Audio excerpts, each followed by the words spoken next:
Tony Romo inks a $17 million 5-year deal with CBS, making him the highest paid sports analyst in TV history. And what does this have to do with Dak Prescott? I'll tell you what it has to do because I just uncovered Stephen A. Smith stealing my shit. You've entered the Sports Opinion Log here in LexAnderson World. I'm LexAnderson, and if you're down with all things NFL, AFC, NFC, make sure you're doing the right thing and liking this video, dropping a comment below, and on your way back up, subscribing to the channel and pressing the bell icon to stay notified for any and all upcoming future videos. Now, on to me trying to confront Stephen A. Smith about a topic that I already discussed last season. Let's go.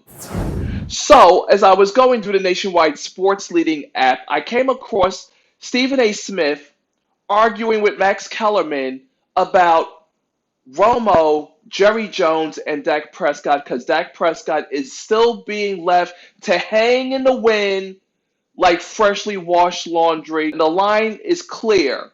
Jerry Jones has drawn in the sand that he's not interested in making Dak Prescott a $100 million plus quarterback. Two of the videos that I had expressed last year before the start of the season that Jerry Jones had given Tony Romo upwards of $109, $110 million, and he never even gave Jerry a playoff win. But Dak gave him a playoff win against the Seattle Seahawks, which alone should have stood on its own accord as to why Jerry Jones had to pony up $100+ million. And here comes Stephen A. Smith comparing Jerry Jones with Romo and how he wouldn't be doing him like this. Of course he wouldn't be doing him like this because Romo, like Jerry Jones, is white. Shout out DJ Portscut, who had expressed shock that Jerry Jones would even have an African American as his quarterback for America's team.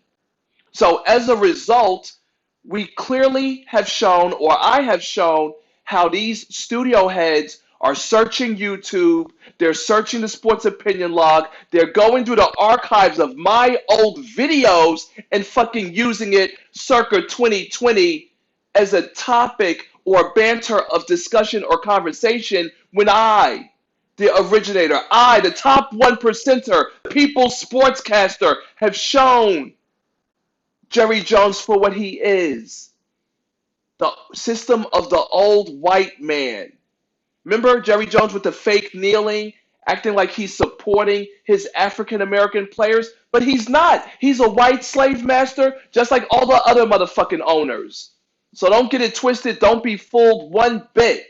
Which is why I'm here, the top 1%er, the people's sportscaster, Sports Opinion Log, here in LexAnderson World. Dak, like I've said before, you should be looking to sign with another team. Jerry's going to franchise you. He's going to slap it on your back, on your chest, on your forehead. Franchise.